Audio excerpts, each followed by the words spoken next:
Right now, we're on our cybersecurity panel discussion on the topic, the cybersecurity implications of working remotely.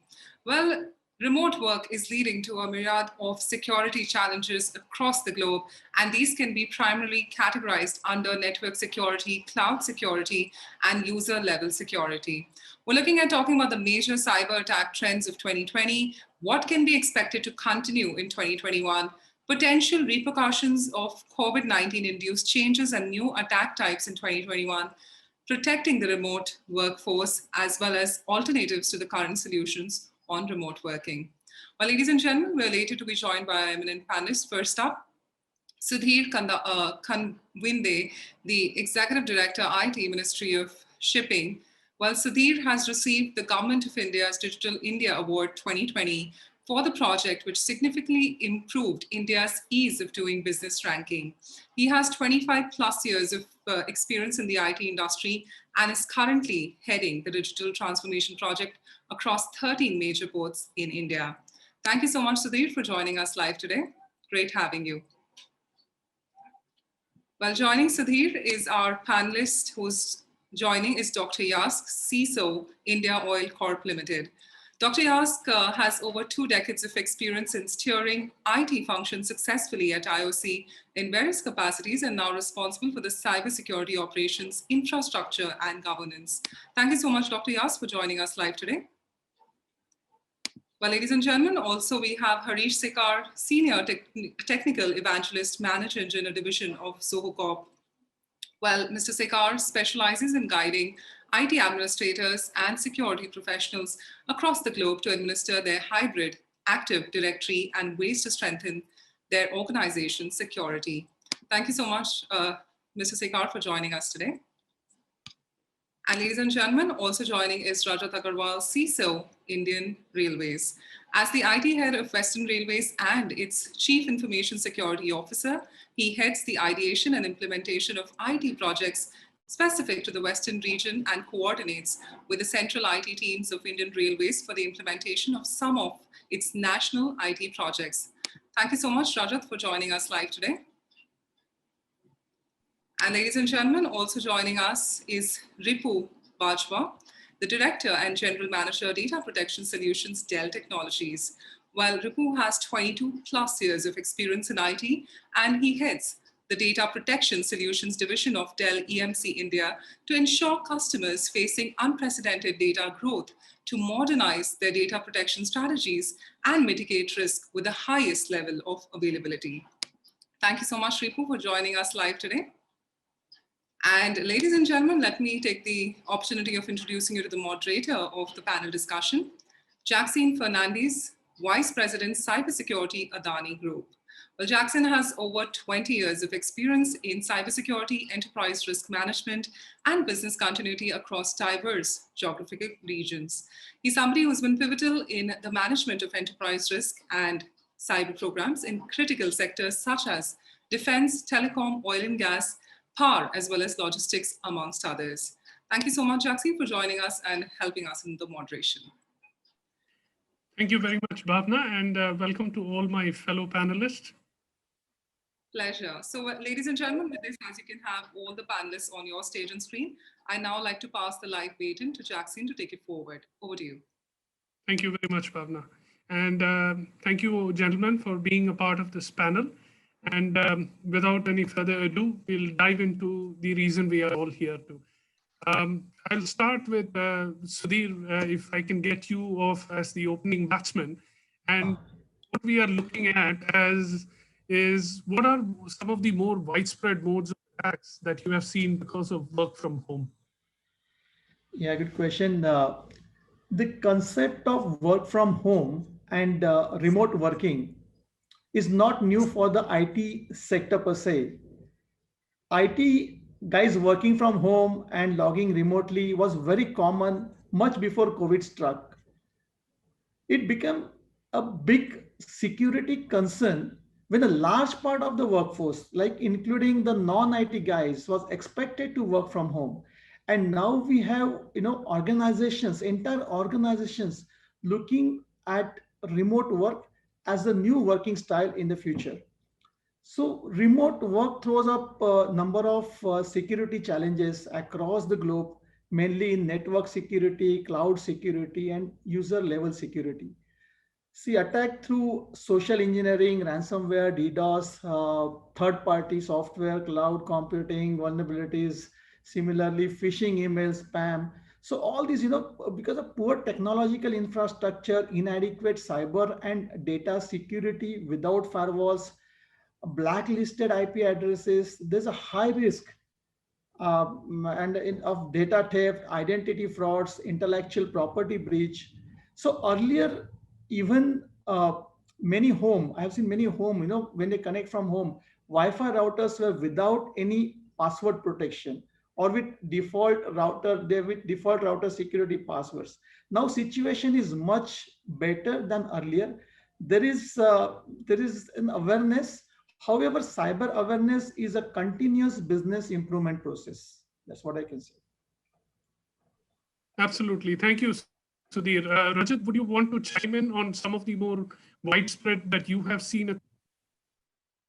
Yeah, so I think Sudhir covered most of the points with regard to cybersecurity. But yeah, I would like to say that uh, there has, after COVID hitting and majority of our workforce shifting to work from home environment, there has been a change from what was, the traditionally the, garden walled approach where everything was in an enclosed IT environment and everything was protected, and IT managers could enforce better firewalls or better protection in terms of protecting our IT security.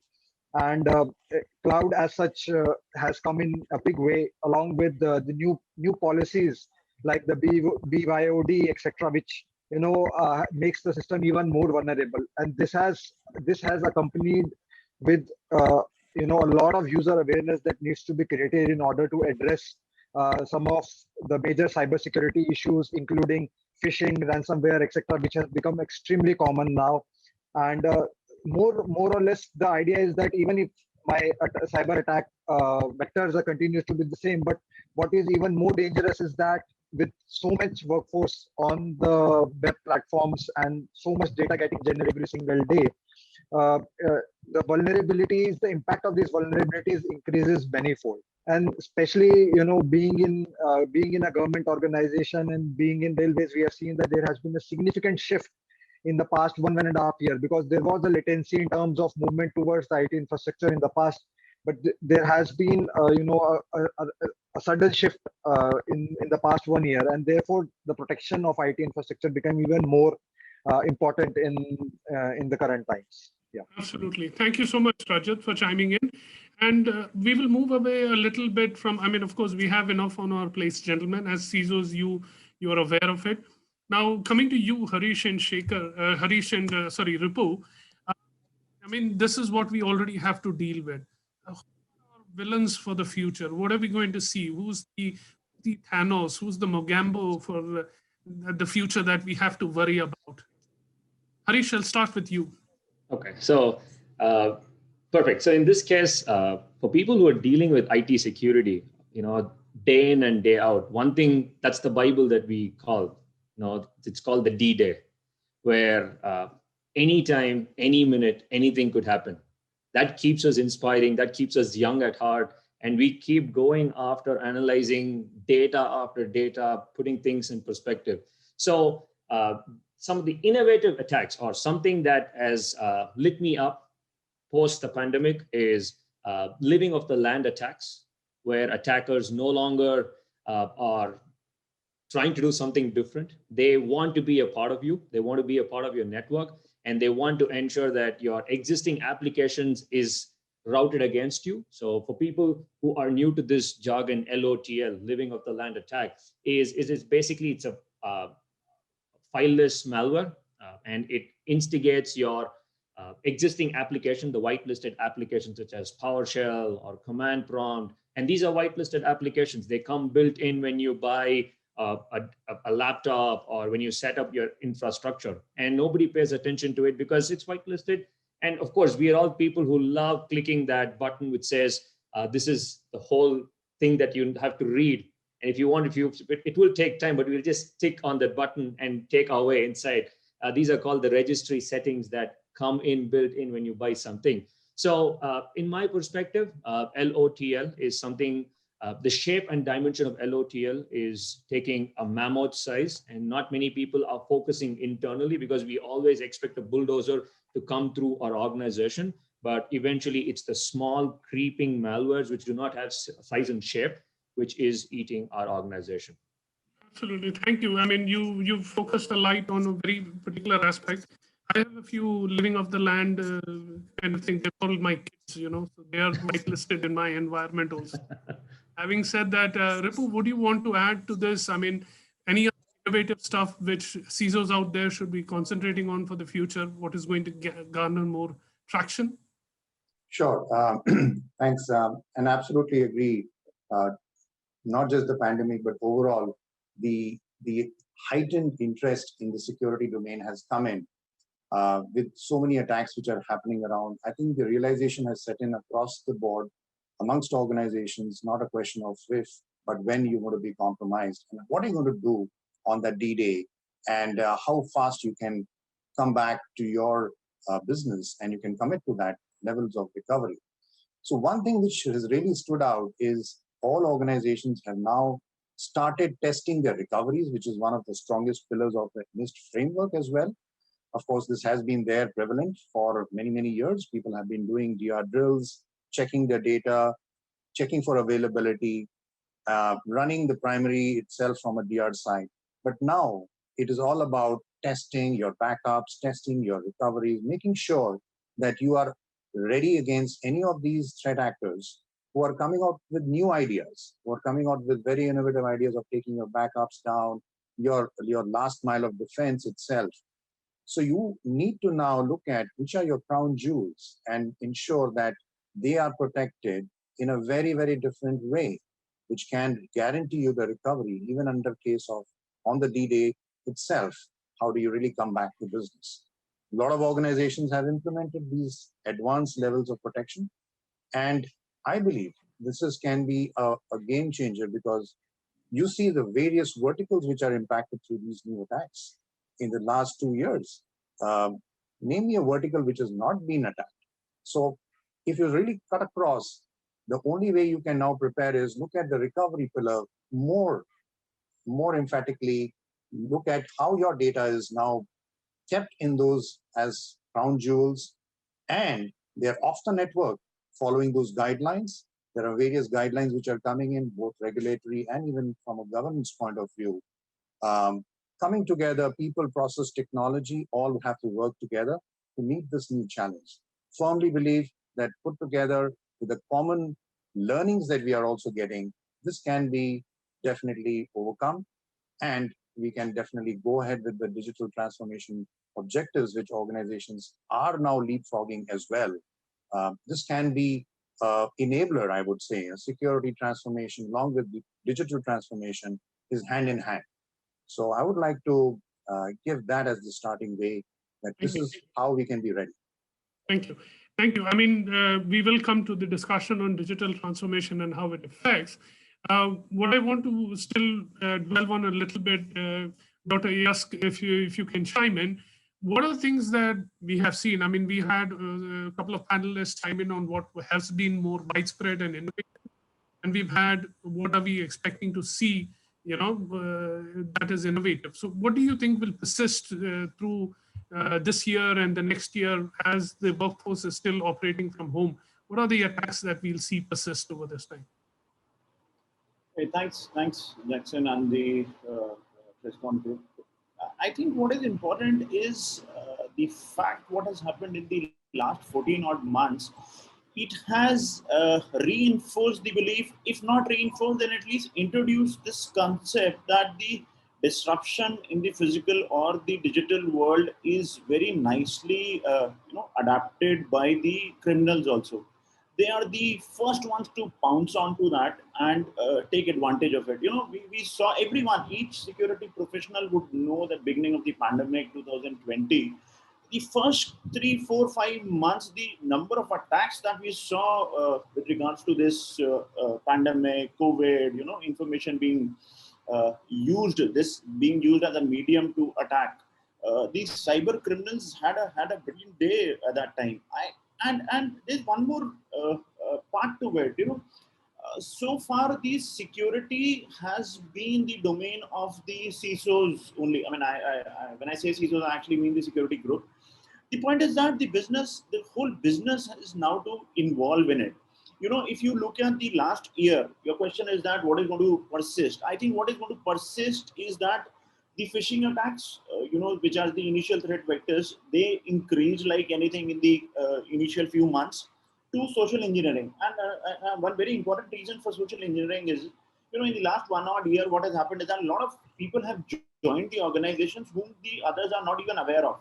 Initially we used to have this physical meeting, you used to meet face to face, and you kind of knew, or you started profiling that person as to what is going to come from that person, when it came to digital medium.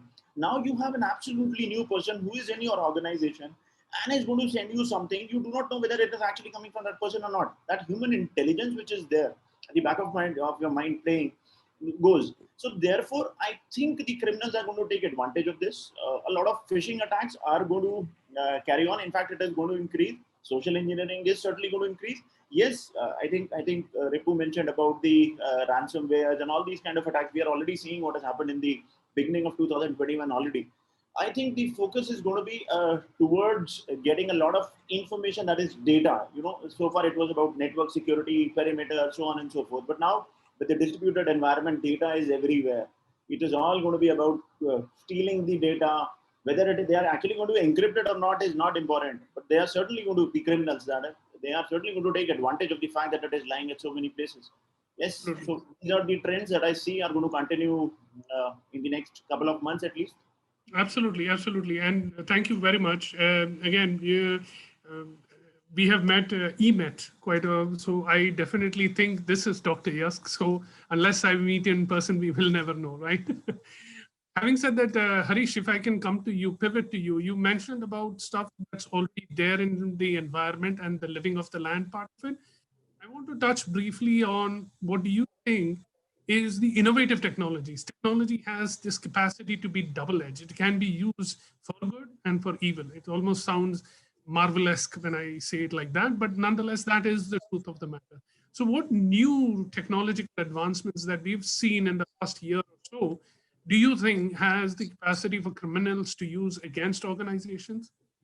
Jacxine, amazing question, but let's kind of take a back seat here. You said technology for the good and can be worked in a wrong way too. This is how evolution ever happened. When Microsoft ever came out with the best directory service ever for the on-premise and then into the cloud, they had amazing stuff, but it's just that these small loopholes which lay lurking in an organization which is brushed under the carpet is where the attack chain vector or any particular attack happens. So anything for the goods is how everything starts, but eventually it falls into the bad way because now that's the easiest way to make money. That's the easiest way to make revenge. That's the easiest way to give your grudge off, right? So what I see is I'll kind of make a prediction, or at least I hope this will gel along with the audience that are tuned in today. Now that we're working from home, my first prediction out of the technology is going to be endpoint security, because now everybody has their devices at the comfort of their homes. And so the important thing is patching and the vulnerabilities that go on to endpoints, because they hardly touch domain. Many of my friends, they hardly touch the domain, but they still get work done. They've got work on the cloud. They're all, many of their on-field people. They're all sales people. They get work done, but at the same time, they happen to be the weakest endpoint because they're not a part of the organization. So patching becomes an extreme problem. Vulnerabilities becomes an extreme problem. And then comes the application that you've built leading to a directory service. Now, these days, anybody can build an application. And owing to the pandemic, the application can just be open to public for seeping in data. and by all good means, the data could be subject to a breach. So this is exactly where the endpoint security, because back in the days, attacks used to happen on the networks, but now it is focusing on the endpoint. So attackers are jailbreaking, the network devices on the pseudo home network, and through those endpoints, how can we slowly look into the network and go unnoticed and sit there for a long time? Because there is an amazing article which Microsoft does say, when an attacker gets into an organization or an endpoint, it takes about roughly 180 plus days for any organization to know that that attacker is a part of your network. So endpoint security dealing with laptops, with your mobile devices, and specifically many of what our panelists said, focusing on ransomware. We all know ransomware is just clicking on an email and then it blows up, file gets encrypted, tons and tons of file extension changes. But recently we were subject to something called snake ransomware, and it was one of the smartest ransomware ever. And the entry point was due to an insecure RDP protocol over the internet. And through that, it went and erased the backups. It went and erased the breadcrumbs, what I call as the logging forte, where they seep in how they came in, what they did. They erase that, delete a lot of, change the firewall settings, stop in and outward communication, and then go about. Until then, you had access to your data. But if you have a solution in place which is talking only about file extension changes, it's too late. So this is where I see the prediction of technology moving into 2021 and forth. It's all the same words, but how they're engineered is where I'm going to put my money on. All right. Thank you. Thank you so much, Harish. I can just move to Rajat. We have heard on this panel a little earlier about digital transformation. Do you think, what are your opinion on the risks posed by, digital transformation that a lot of companies have started off, especially with the COVID and the work from home situation? Absolutely, absolutely. So I think the several points that have been covered previously, cover more or less what is going to happen with the digital transformation that is going to take place in the organization. The threats are obviously increasing as more and more users are onboarding the digital services. There are further, with services like cloud computing coming in, and various users who are now directly participating with their own devices, using their home Wi-Fi, etc. And so all of this, along with as Harish rightly pointed out in the last discussion, that the new threats that are going to come in are going to be the same as they were before, but they are going to be better engineered, and that's going to make a marked difference as to what is going to come in future. And but when it comes to digital transformation, I would say that the new kind of attacks which are going to be there will continue to be the phishing attacks, or perhaps the DDoS, etc., which were previously existing. But the impact of these impacts are going to be manifold, because there is data. There are people who are now. There are a lot of people who are going to be on board on this. Just to put things in perspective, within my organization there are around 100,000 people that are working, and previous to the COVID pandemic, around 20 to 25,000 were, were using the digital services, and merely just because of this pandemic and increased use of, the cloud services, the cloud service platforms that are actually provided by, some of the commercial platforms that are actually provided, we have now close to 60 to 70,000 people that are now using, various digital services, which is generating huge amount of data. So, so these kind of digital transformation that are actually happening in the organization are significantly going to make it more vulnerable. We have seen attacks like DDoS, etc., which, for our organization like us, where, where people become impatient when you do not get a ticket within the next 30 or 20 seconds, the DDoS attacks can turn out to be a very, very significant attack for us. So with digital transformation coming up, obviously these things going to scale up, and the things will become bigger. Yeah, absolutely. Thank you so much, Rajat. Ripu, you want to chime into this? Is digital transformation a CISO's kryptonite? Well, let me put it this way. Uh, Today, everyone, and I heard it on the panel also, it's all about not just security being at the security team's responsibility. And with the immense benefits which digital transformation is bringing to not just organizations, but even the entire community, the ecosystem. If we look at hand in hand moving security transformation, enabling the digital transformation, which is the call of the hour. Today, if you really look at endpoints, and this came out in the panel as well, they are the vulnerable places. So we are increasingly focused on making sure all the three aspects, network, endpoints, and the data center, as well as the cloud, wherever your data is going to reside, it should be in such a way that you are sure that it's in secure hands. People dealing with the data are knowing what to do, how to deal with it. They understand the intellectual property around it. They know whom to share with. And more importantly, you should also know who's the final custodian of the data, who controls the data. And as the data moves from edge to distributed core to cloud, we have to give that seamless control so that the people who are now transacting that data, they are aware of what can be possibly, either handled properly or it can go into the wrong hands. We need to ensure that privacy is also ensured. Encryption very much has been there. And if you really enable the organization's key assets to a level where you are guaranteed the recoveries, then you can go and innovate freely. And that really drives the innovation in the digital transformation. If we have heard examples of how organizations have to really move to the next level in no time. Because of the pandemic, all the other pressures of remote working, they have gone and accelerated their journeys on digital transformation. Now, have they really focused on the security aspects as much? Is an area where people are now realizing that it has to be done hand in hand. You cannot just produce an application and give it to the users without ensuring the data is secure. Because if that is not done, then there was no merit in doing this. It would probably create more damage to you and your organization and your equity. So I would put it this way, that look at security transformation as a common theme.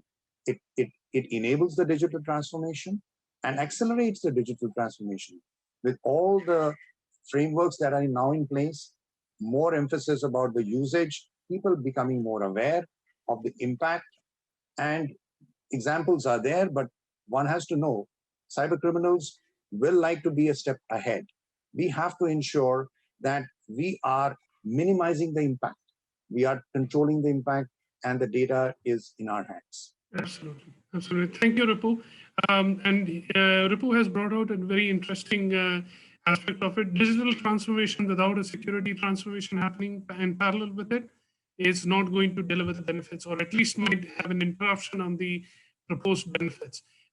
Before we move to the next section, Sudhir and Dr. Yask, I would like your brief comments. We've heard it shortly before.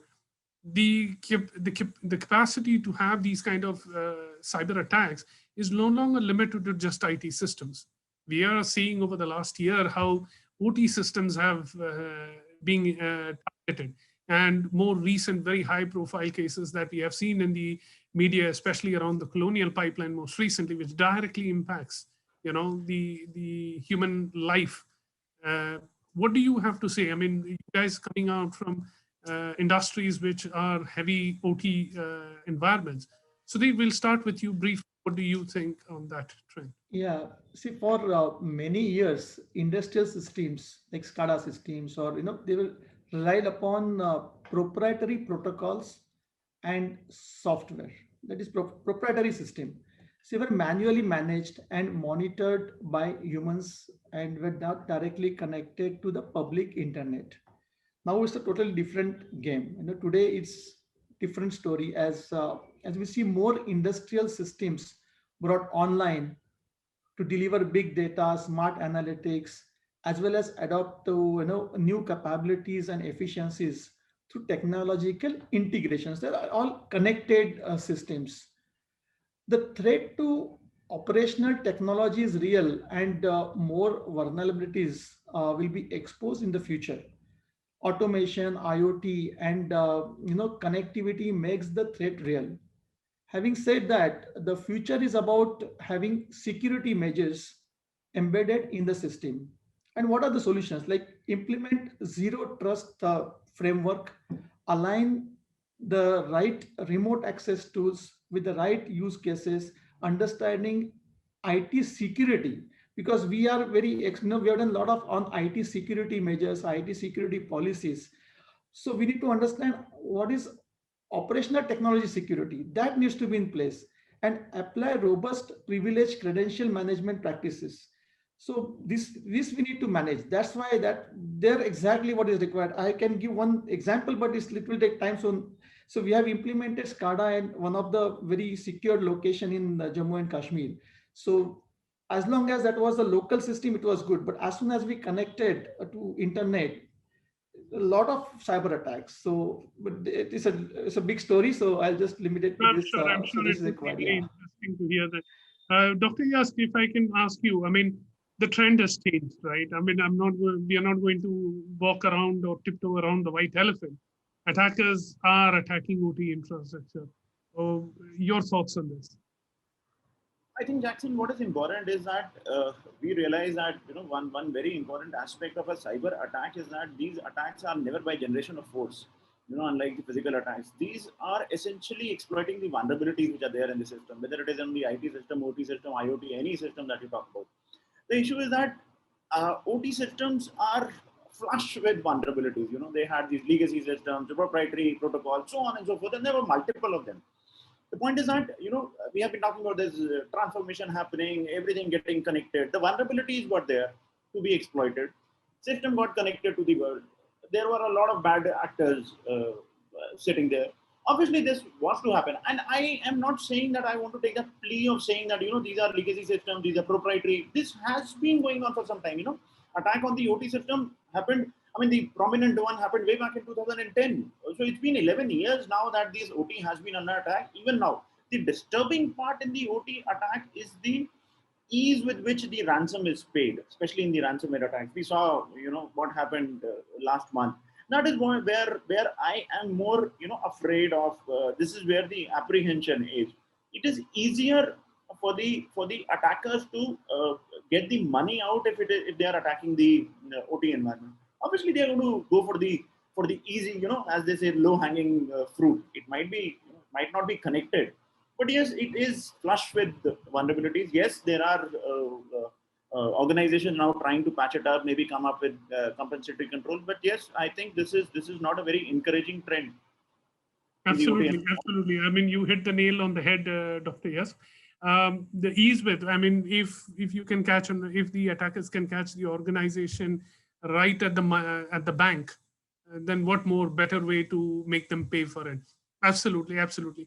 Now, as we are coming towards talking about more about the protection of the remote workforce, one of the things that I wanted to touch on, Harish, with you is, we talked about technology, we talked about this thing, but there are some process decisions that organizations have to make, right? I mean, it's not all about just throwing a technology on it or doing something. I mean, what are these kind of process decisions that organizations will have to take to ensure that the remote workforce is protected? Some thoughts on your side? Yes, and what exactly happened in our case or the client side that I've had enough experience about is the security people dealing with security, people taking the heavy lifting in an organization are now getting the limelight. Don't get me wrong. It's because when we are a CISO, when you deal with security, we are only known when things go wrong, right? Which is a bad practice. And this has been done during my days in the US, where I was only called upon when things broke. And when things were good, I was hardly in that picture. But now they're taking IT consultants, IT security, CISO with a board membership is formed and relevant security stories are being heard. And this has been given top priority. So this is an amazing welcome sign for any organization where security is at the top, just like their business, so that business and security are not separate. They are aligning with each other. And there are a few practices which we have lined up in this pandemic, since we were one of the first to jump into this bandwagon. As a company, we first wanted to web our endpoints, because now people and endpoints are elsewhere. They're not within the perimeter of the organization. We have people from distant part of India working and connecting and getting work done. So that was the first point. And especially with working from home being the new normal as we speak, all organizations will need to always connect a defense approach. And when there is an attack, how can we roll back? What are the best ways we can get back in time with limited amount of damage? And the second thing is vendor consolidation. As you said, it's just not throwing in money with solutions. It's about making each other talk to one another, make sure that the dots are connected, because many organizations have n number of applications tailor-made for a siloed projects, but they only do what they're supposed to do. But the point is, you've got to take it, connect the dots, go back in time, analyze, because this loop back is very, very important to see if your organization was subject to a breach before, was subject to an attack, and where it is heading in the future. And then the next big process that we did was identity first, the extreme importance of identity. Give users the identity with just enough access. And if they need access, let them come and ask. And that needs to be documented. And protecting critical resources, one of the major concerns, because the key takeaways out of the attacks that I'm talking about today is something that we don't repeat back in our organization. So when you do a critical resource analysis, you will know which are your endpoints, which needs to be protected, which domain controllers or your file servers or your databases that needs protection. And at the last, how can you eliminate unnecessary access from all of it, even your backups, to your shadow files, to your endpoints, to your remote access.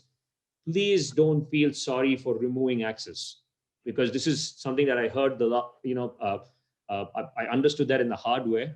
Now I don't think twice. I just revoke it. And if anybody calls me, I ask them for a justification and then I give it back. So these are the processes that I'm going to put across. Thank you. Thank you very much, Harish. Harish has a more novel idea, shoot first, ask questions later. Yes. Another approach for a CISO to take. Having a short look at, I put in a VPN, I put in an MFA. This is the story in a lot of organizations. Are we done, dusted? Can we go home? Everything's safe and secure? What's your thought? No, not really with just that. We have to ensure that more than that, we have to make sure that the way we've been looking at security is changing. It's more to do with intrinsic security today. And the way you are now moving the data from endpoints to various operating environments of it. If you really see, the design of technology was earlier to make sure that data is available.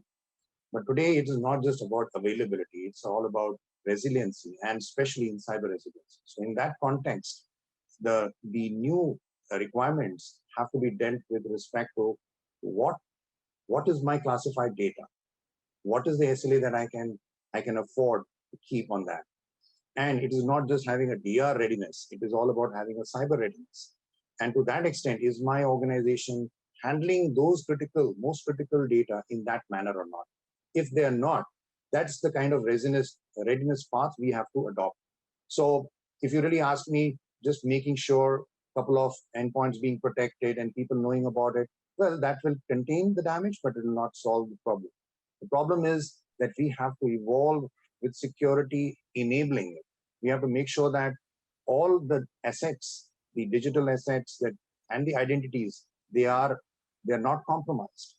In the event of something which is not fortunate, we are not compromised. We are able to bounce back without paying a ransom, without a dent on the image. And that happens when you create a cyber resilience strategy and you work on that. So along with business resiliency, cyber resiliency is a must. Thank you so much. You've touched on it very accurately. Dr. Yask, I mean, at the end of the day, like Harish also mentioned, what is it that we're protecting at the end of the day? All this digital transformation, SaaS, PaaS, we moved over there. At the end of the day, we are protecting the endpoints also. How do we protect all those things on the cloud? At the end of the day, that's what the attackers want to reach, right? Our data, our crown jewels. Right, I'll take less than 60 seconds to answer that question very quickly. Two things. One has to be absolutely clear as to what is to be protected. Are we talking about the endpoint protection, or are we talking about the data that is to be protected? You know what the transformation has done is, as I said earlier, has moved the data to a distributed environment. It is lying at so many places. It is lying on the cloud. It is lying in the endpoint also. So two parts. One is the SaaS and PaaS thing. You know, one important thing that the organizations have to realize is that you can do a lift and shift in the application, but a security lift and shift does not happen on the cloud. You cannot transform some of the basic security things that you're doing in an on-prem onto a cloud environment. Therefore, you need to have a very stringent cloud security architecture. You need to be absolutely clear as to what is required to be done. You know, so it is all about the data, because all that I'm trying to protect on the cloud is data. You know, all these regular requirements, the encryption, data at rest and in motion, admin controls. These are the kind of attacks, or these are the kind of violations that are happening. So admin controls are important, user access is important, trust boundary is important, and the same trust boundary and the access controls have to be transferred to the endpoints also. So just to sum it up, the data has to be secured. The concepts of zero trust have to be brought in. I need to put the security as close to the data as I can, bring in all these things, analyze a lot of user behavior from where the user is coming. You know, it's all about the user behavior. So IAM, which takes into account the UAM, user behavior analysis also, and to a bit the endpoint data protection as well. I'm sorry, I'm trying to rush it up because I know we are No. It's thank you so much for that. We are cognizant of the time, so we will try and keep it short. Rajat, would you want to chime in this mad race for cloudification? You know, you heard Dr. Yask mentioned it. Of course, what is it that we have to take care when we are protecting this? Well, that's an interesting word you have used here, mad race for cloudification. So what I would say is that obviously Dr. Yask has rightly pointed out that what we need to do in terms of securing our endpoints, restricting or making sure that only authenticated users are now accessing the cloud, which is going to be one of the biggest, going to be a challenge with so many distributed users now coming in for the cloud access. And obviously we can, at the IT security side, we can set up CSBs which are going to monitor any cloud communication we are doing to ensure that the various firewall protection which we had in the organization continue to sustain even in the current environment. But the word which I'm going to focus is the mad race, which you just pointed out, is in terms of the supply chain risk which we currently have. So there are different kind of software which we are procuring from agencies here and there, and such patchy introduction into the system may pose the whole system and make it more vulnerable in the future. And so that is something which we need to be very concerned about, and make sure that the systems which are being integrated into our existing systems, etc., are very secure. And this is what we saw in the December end in the SolarWind attack in the US. So that is something which we need to take care of when we move into this mad race for cloudification. I think. Thank you so much, Rajat. Moving on, Sudhir, would you want to chime in? See, we've had major changes happen because of COVID. It has changed essentially, of course, the way people work remotely, which also changed how organizations are deployed. We used to have a castle and moat structure. We've changed fundamentally. Things like Dr. Yask mentioned have been distributed, data, applications has all gone up there. COVID-19 has truly changed the way we operate. Will we ever go back to an old normal? Can we see that happening? I think there are a lot of advantages because of COVID. IT department, we got approvals pretty fast. So I think if that continues, that will certainly help. And as far as working, people, like if you see many IT companies, they are doing good because staff is working remotely. The efficiency has gone up.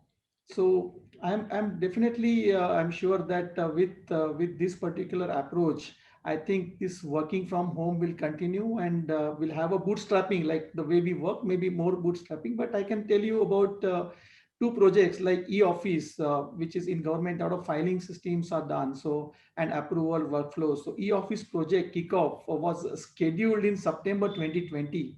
And in first wave, we got approval in just 2 days. And we started project and gone in the month of April 2020, and it was live for 4 ports in June 2020. So which is, before our go live, we were live. At the same time, even for say bill of lading, you must be knowing that bill of lading is a title document. It's an ownership document. Hence, physical submission is essential. So without courier service, it was difficult to clear consignments last in first wave.